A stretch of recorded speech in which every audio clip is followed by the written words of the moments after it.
Kenapa bersedekah? Supaya Allah nyuruh bersedekah, dan mudahan aku diridai oleh Allah. Kenapa bersedekah? Allah Ta'ala nyuruh, dan tambah banyak hartaku. Nah, kada ikhlas lagi. Allah Ta'ala berfirman, sungguh beruntung orang-orang yang membersihkan dirinya dari segala sifat yang tercela dan memperhiasi dengan sifat-sifat yang terpuji atau sifat mulia. Allah menyatakan sungguh beruntung, artinya sungguh masuk surga. Sungguh masuk surga orang yang telah membersihkan dirinya dari sifat-sifat tercela dan menghiasinya dengan sifat-sifat yang terpuji. Banyak sifat-sifat yang tercela yang mesti kita bersihkan dari diri kita, dan banyak pula sifat-sifat mulia yang mesti kita jadikan perhiasan diri kita. Di sini para ulama menyebutkan setidaknya ada 5 sifat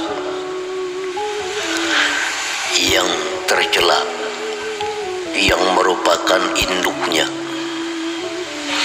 Kalau 5 sifat yang tercela ini sudah kita bersihkan dan kita hiasi dengan sifat terpuji yang lainnya, maka itu akan membawa kepada hilangnya sifat-sifat tercela yang lainnya.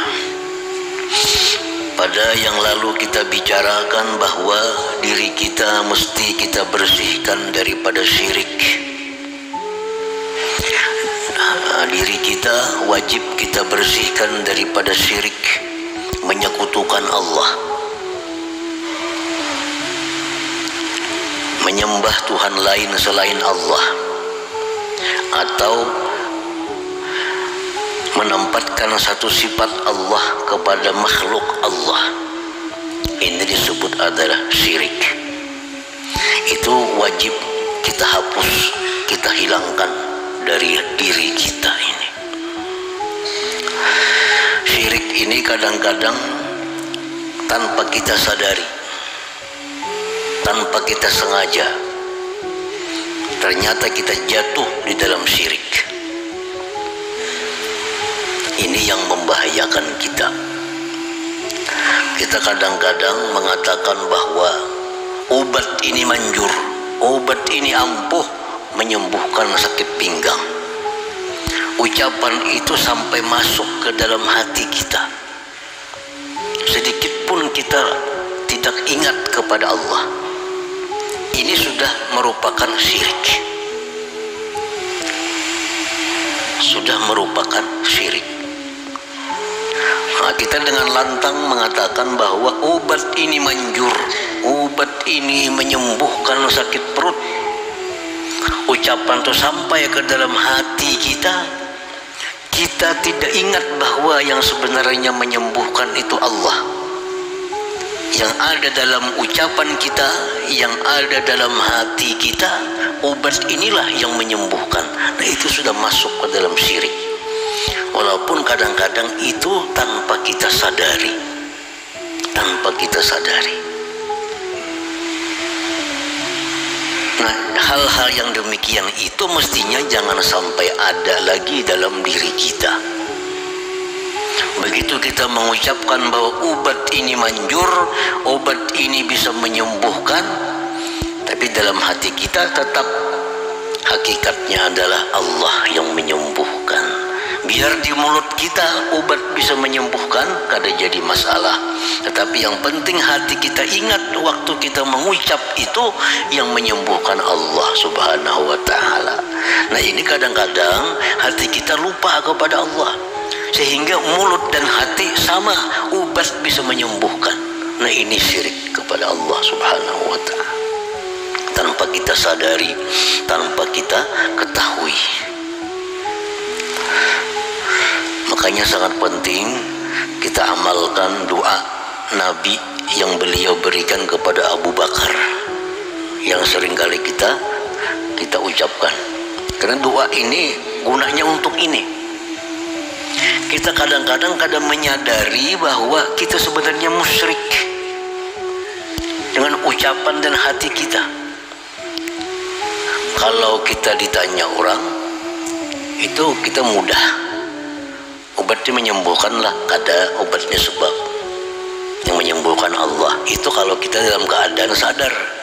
Kadang-kadang kita kada sadar, kita ucapkan obat ini menyembuhkan, sampai ke hati-hati lupa bahwa Allah sebenarnya yang menyembuhkan. Ini syirik tanpa disadari. Nah, makanya Nabi mengajarkan doa kepada Sayyidina Abu Bakar Siddiq radhiyallahu an, Allahumma inni a'udzubika an usyrika bika wa ana a'lam. Ya Allah, aku berlindung kepada Engkau bahwa aku sekutukan Engkau sedangkan aku menyadari, sedangkan aku sadar. Aku berlindung dengan Engkau ya Allah bahwa aku sekutukan Engkau dalam keadaan aku sadar. Wa astaghfiruka lima la a'lam, dan aku minta ampun kepada Engkau terhadap sesuatu yang tidak aku sadari. Kan kita kada sadar tuh bahwa obat ini menyembuhkan, sampai ke hati-hati lupa kepada Allah. Tapi kita kada sadar bahwa ucapan itu bahaya. Ucapan ini membuat syirik, kita kada sadar. Nah, kita minta ampun kepada Allah. Wa astaghfiruka lima la a'lam. Allahumma inni a'udzubika an usyrika bika wa ana a'lam. Wa astaghfiruka lima la a'lam. Handap aja doanya. Nah, supaya hal-hal yang kada kita sadari tadi dihapuskan oleh Allah Subhanahu wa ta'ala.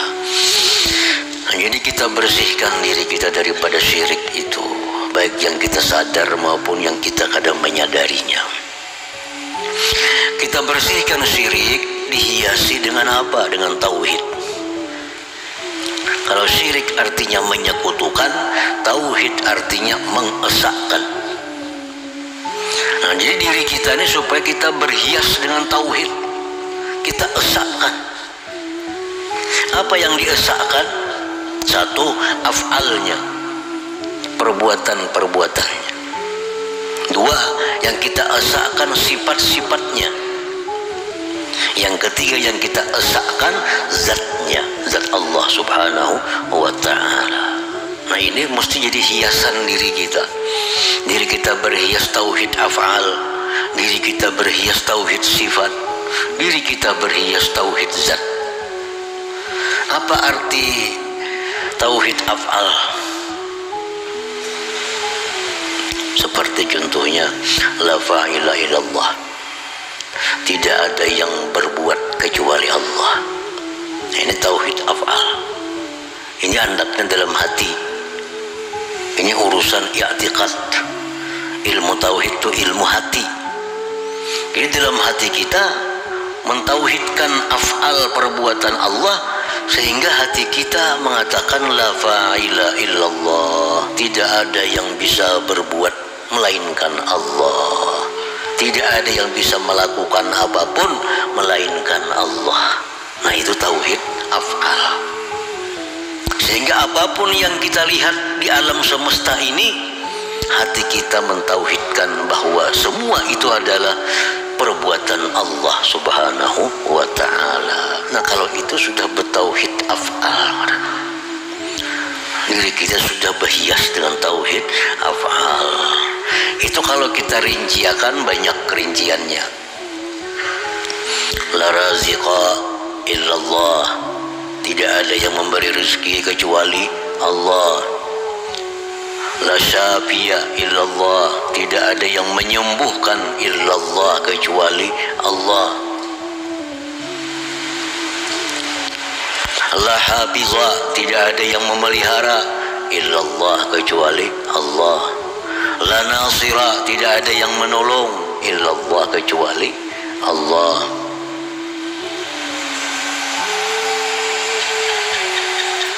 La mu'izza, tidak ada yang bisa memuliakan illallah kecuali Allah. La muzilla, tidak ada yang bisa menghinakan illallah, kecuali Allah. La nafi'a, tidak ada yang bisa memberi manfaat illallah, kecuali Allah. La darra, tidak ada yang bisa memudaratkan illallah, kecuali Allah. Semua itu ada tauhid af'al. Tauhid af'al. Nah, ini mesti jadi perhiasan diri kita. Jadi perhiasan diri kita. Jadi pengertian la ilaha illallah bukan hanya tidak ada Tuhan selain Allah, tapi dikembangkan. Tidak ada yang berbuat kecuali Allah, tidak ada yang memberi rezeki kecuali Allah, tidak ada yang menyembuhkan kecuali Allah, tidak ada yang memelihara kecuali Allah, tidak ada yang menolong kecuali Allah, tidak ada yang memuliakan kecuali Allah, tidak ada yang memberi manfaat kecuali Allah, tidak ada yang memberi mudarat kecuali Allah. Itu mesti jadi perhiasan hati kita. Jadi perhiasan hati kita. Di mulut kita boleh berkata-kata si fulan yang menyakiti, si fulan yang menghinakan, si fulan yang memuliakan. Di mulut boleh kita baca itu, kita sebut itu. Tapi dalam hati tetap la mu'izza, tidak ada yang bisa memuliakan kecuali Allah. Tidak ada yang bisa menghinakan kecuali Allah. Nah, ini tauhid af'al. Jadi itu dibiasakan dalam zikir supaya menyatu dalam diri kita. Di zikir kita la ilaha illallah, la ilaha illallah, la ilaha illallah di mulut kita, tapi dalam hati kita berganti-ganti. La fa'ila illallah, la raziqa illallah, la hafiza illallah, la mu'izza illallah, la muzilla illallah. Di mulut kita la ilaha illallah, la ilaha illallah, tapi hati kita berubah-ubah. Kadang-kadang la syafiyah, tidak ada yang menyembuhkan kecuali Allah, tidak ada yang beri mudarat kecuali Allah, tidak ada yang beri manfaat kecuali Allah, tapi di mulut tetap diucapkan la ilaha illallah, la ilaha illallah. Nah, itu orang belajar memperhiasi diri dengan tauhid af'al. Nah, jadi kalau kita sudah demikian, maka diri kita sudah punya perhiasan dengan tauhid af'al yang dulunya masih ada syirik, menyekutukan Allah Subhanahu wa taala, dibersihkan, nah dihiasi dengan tauhid af'al. Tauhid af'al, tauhid perbuatan. Karena menyembuhkan itu perbuatan, memberi rezeki perbuatan, memuliakan perbuatan. Semua itu adalah tidak ada kecuali Allah. Nah, para muhibbin rahimakumullah. Sudah kita perhiasi dengan tauhid af'al nih. Sudah jadi keyakinan kita, tidak ada yang beri rezeki kecuali Allah. Tidak ada yang menyembuhkan kecuali Allah. Tidak ada yang bisa memuliakan aku kecuali Allah. Tidak ada yang bisa menghinakan aku kecuali Allah. Itu sudah jadi menyatu dengan diri kita. Lalu kita hiasi lagi diri kita dengan tauhid sifat. Nah, tauhid sifat. Apa tauhid sifat itu? La qadira illallah. Tidak ada yang kuasa melainkan Allah. La murida, tidak ada yang berkehendak illallah melainkan Allah. La alima, tidak ada yang mengetahui illallah kecuali Allah. La hayya, tidak ada yang hidup illallah kecuali Allah. La sami', tidak ada yang mendengar illallah kecuali Allah. La basira, tidak ada yang melihat illallah kecuali Allah. La mutakallim, tidak ada yang bicara illallah kecuali Allah. Nah, itu sudah masuk ke tauhid sifat. Jadi kita berzikir la ilaha illallah, dalam hati la qadira illallah. Di mulut kita berzikir la ilaha illallah, dalam hati la murida, tidak ada yang berkehendak kecuali Allah. La ilaha illallah, la hayya, tidak ada yang hidup illallah melainkan Allah. Nah, ini tauhid sifat. Tauhid sifat. Dulu kita menganggap si fulan berkuasa, si fulan berkehendak, si fulan berilmu, si fulan macam-macam itu dulu. Zaman kita masih musyrik. Sekarang sudah kita tinggalkan itu. Sekarang hati kita sudah bulat bahwa tidak ada yang berkuasa itu kecuali Allah. Tidak ada yang bisa berkehendak tuh selain Allah. Nah, ini berpakaian dengan tauhid, tauhid sifat dengarannya. Nah, sudah ini hanya kita hiasi dengan tauhid zat, mengesahkan zat Allah. Mengesahkan zat Allah artinya apa? La ilaha illallah artinya la mawujud illallah. Tidak ada yang ada melainkan Allah. Yang ada tuh hanya Allah. Yang lain tuh kadada. Kenapa ada gunung? Kenapa ada bejonggongan manusia? Itu diadakan oleh Allah. Diadakan. Beda antara ada dengan diadakan. Ada sama. Jadi la ilaha illallah, la mawujud, tidak ada kecuali Allah. Hanya Allah yang ada. Itu bulat dalam hati kada boleh bergoyang. Tidak ada yang ada melainkan Allah. Alam semesta diadakan oleh Allah. Diadakan. Nah, kada sama orang yang ada dengan yang diadakan. Nah, itu kalau sudah kita bisa bahwa tidak ada yang ada selain Allah, tidak ada yang ada selain Allah, tidak ada yang ada selain Allah, itu sudah kita berhias diri dengan tauhid zat. Nah, ini sudah selesai syirik. Ini syirik sudah kita bersihkan dari hati kita. Hati sudah berhias dengan tauhid af'al, tauhid sifat, tauhid zat. Nah, semacam sudah. Ini pokok pembersihan dari syirik, menghiasi dengan tauhid. Ini pokok yang lain-lainnya. Nah, kemudian yang kedua, kita bersihkan diri kita daripada riya. Riya, beribadah kepada Allah yang dimaksud makhluk Allah. Nah, itu riya. Beribadah kepada Allah, sembahyang, puasa, bersedekah, naik haji, itu beribadah. Tapi yang dimaksud bukan ridha Allah. Yang dimaksud pujian manusia. Yang dimaksud penghormatan manusia. Yang dimaksud simpati manusia. Nah, ini riya. Wirabay zikir, nuntut ilmu, bersedekah, itu ibadah semuaan. Tapi yang ditujunya bukan ridha Allah, atau yang ditujunya ini ridha Allah dan ridha makhluk Allah. Nah, ini riya juga kan? Riya juga. Nah, itu mesti kita bersihkan diri kita. Jangan sampai kita melakukan ibadah tapi yang kita maksud lain daripada Allah. Dihiasilah dengan ikhlas. Nah, dihiasi dengan ikhlas.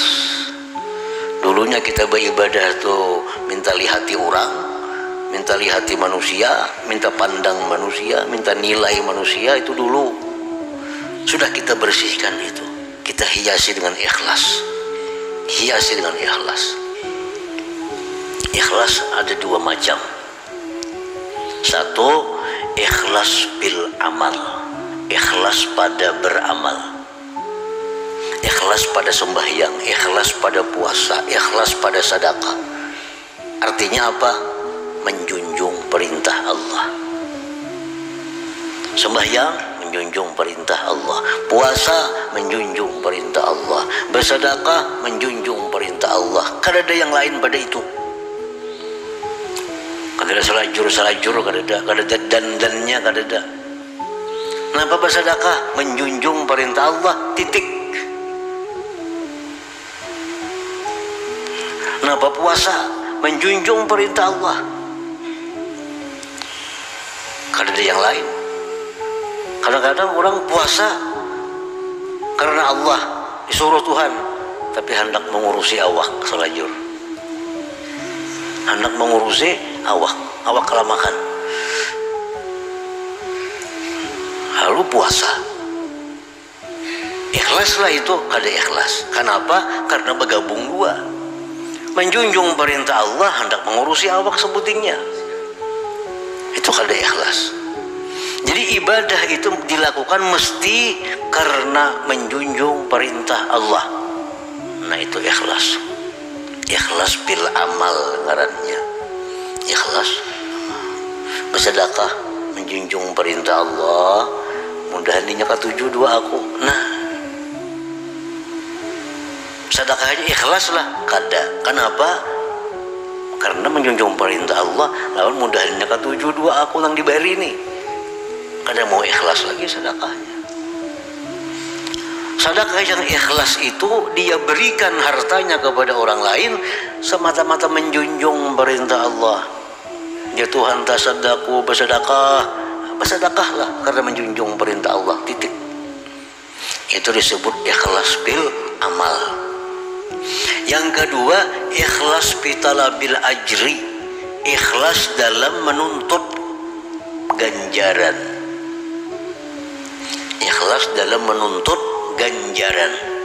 Ini harus ikhlas juga. Ikhlas dalam menuntut ganjaran itu adalah dia berharap ridha Allah. Dia berharap ridha Allah. Jadi dia sembahyang menjunjung perintah Allah, ikhlas ngarannya bil amal. Dan mengharapkan ridhanya Allah, ikhlas dalam menuntut ganjaran. Nah ini sudah ikhlas. Kenapa sembahyang? Allah nyuruh, berharap diridainya. Nah itu ikhlas. Bil amalnya ikhlas, bitalabil ajri menuntut ganjarannya ikhlas juga. Atau kenapa sembahyang? Disuruh Tuhan, menjunjung perintah Tuhan, lawan hendak masuk surga, masih ikhlas, masih ikhlas. Atau kenapa sembahyang? Menjunjung perintah Tuhan supaya mati jangan ke neraka, masih ikhlas. Atau sembahyang menjunjung perintah Tuhan, mudahan selamat dunia akhirat, masih ikhlas. Kenapa sembahyang? Junjung perintah Tuhan, mudahan sugih. Nah kada ikhlas. Karena sugih itu urusannya dunia. Nah, itu urusannya dunia. Jadi ikhlas itu ikhlas dalam hal menjunjung perintah Allah dan mengharapkan yang sesuai, yang diridhai oleh Allah Ta'ala. Nah jadi kalau kita selama ini beramal kada bujur ria, itu mesti kita bersihkan diri kita, kita ganti, kita hiasi dengan ikhlas. Setiap kita melakukan ibadah tidak ada tujuan lain karena disuruh oleh Allah, dan yang aku harapkan adalah ridhanya Allah. Nah sudah cukup sudah itu untuk ikhlas. Kenapa puasa? Tuhan menyuruh puasa, nyaman aku diridainya. Nah itu ikhlas. Kenapa bersedekah? Supaya apa? Allah nyuruh bersedekah dan mudahan aku diridai oleh Allah.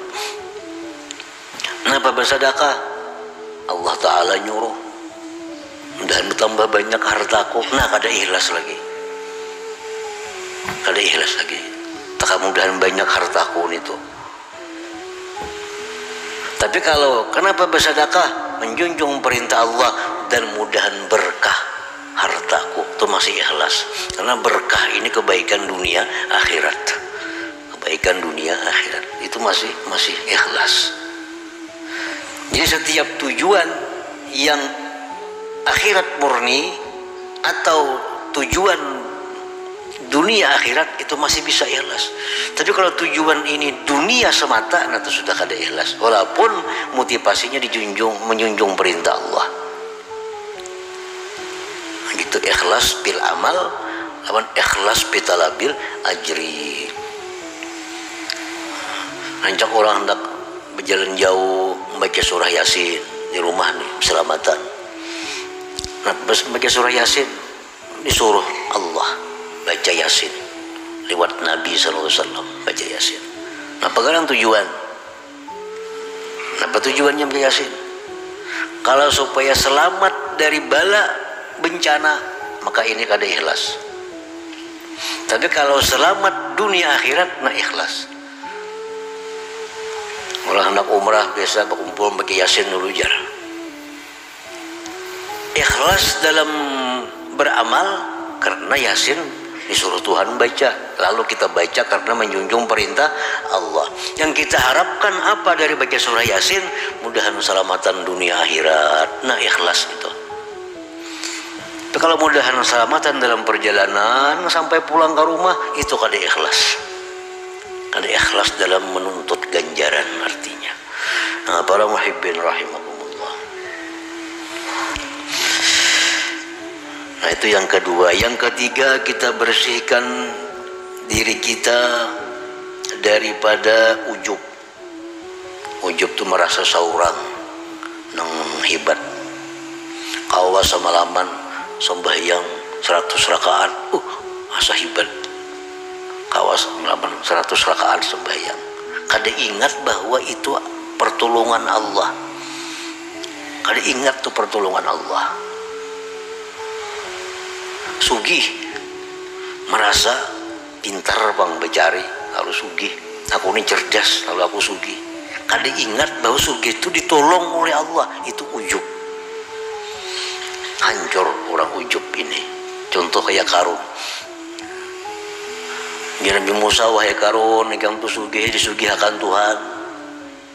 Kalau Tuhan kada mengayakan, kau kada akan kaya, wahai Karun. Ujar Karun, innama utituhu ala ilmin indi. Aku ni kaya karena aku cerdas. Aku kaya, aku cerdas. Aku pintar bercari sehingga aku kaya. Lupa bahwa itu adalah anugerah Allah. Ini ujub. Akhirnya apa Karun? Tenggelam. Nah jadi merasa kehebatan diri, merasa kemampuan diri, walaupun berbuat taat, itu mesti diingat bahwa ini adalah anugerah Allah. Tanpa anugerah Allah kada bakal mungkin aku bisa sembahyang 100 rakaat. 2 rakaat kan kada awal, apalagi 100 rakaat. Ini anugerah Allah. Nah itu kada ujub lagi. Itu kada ujub. Jadi setiap kita lihat diri kita ini bisa berbuat sesuatu yang hebat, kita ingat itu anugerah Allah. Nah apakah urusan kehebatan dunia kah, kehebatan akhirat kah, kita pandang diri kita hebat juga aku ini, bisa berulah ini, ya itu sudah ujub. Kalau kada ingat itu anugerah Allah. Ayolah kita kepada bisa ini, bisa itu, bisa ini, tapi ingat itu anugerah Allah. Nah, selamat daripada ujub. Yang keempat, kita bersihkan diri kita daripada tamak. Tamak ini selalu kada cukup apa yang diberi oleh Allah. Apa yang diberi oleh Allah merasa kada cukup. Hari ini untung 1 juta, tetap kada cukup. Esok untung 10 juta, tetap kada cukup. Kenapa kada cukup? Untung 10 juta, tetap merasa kada cukup karena makin banyak yang dikehendaki. Makin banyak yang dikehendaki. Nah ini tamak. Orang tamak ini jar Nabi kita diberi sebuah gunung emas, hendak 2 gunung emas. Diberi 2, hendak 3 gunung emas. Ini orang tamak, kada pernah merasa cukup dengan anugerah Allah Subhanahu wa taala. Nah itu tamak kita ganti, kita bersihkan dengan sifat kanah. Kanah ini artinya apa? Cukup puas dengan apa yang sudah diberikan Allah daripada rezeki ini. Cukup puas. Hari ini diberi Tuhan rezeki sekian, puas, cukup. Nah ini sifat terpuji, sifat terpuji. Yang kelima, kita bersihkan diri kita daripada sombong, merasa harap pada orang lain, merasa mulia pada orang lain, merasa bersih pada orang lain, merasa lebih takwa daripada orang lain, merasa lebih taat daripada orang lain. Nah ini sombong. Kita ganti, kita hiasi dengan sifat tawadhu, rendah hati, artinya kada menganggap dirinya lebih hebat daripada orang. Ini orang tawadu. Melihat orang tuha, ingat, untung sidin tuha dahulu mengenal Allah daripada aku. Aku hanya saja kenal Tuhan sidin 20 tahun lagi dahulu pada aku. Untung sidin. Melihat nang anom nang kanakan, untungnya kanakan kada banyaknya berbuat dosa, aku tuha banyak aku berbuat dosa. Nah itu orang tawadu. Melihat nang tuha, nang diingatakan terdahulu sidin tahu di Allah pada seorang. Melihat nang anom, nah pernah diingatakan banyak kita dosa padanya. Nah itu contoh orang yang tawadu. Nah ini sifat yang terpuji yang mesti menghiasi diri kita.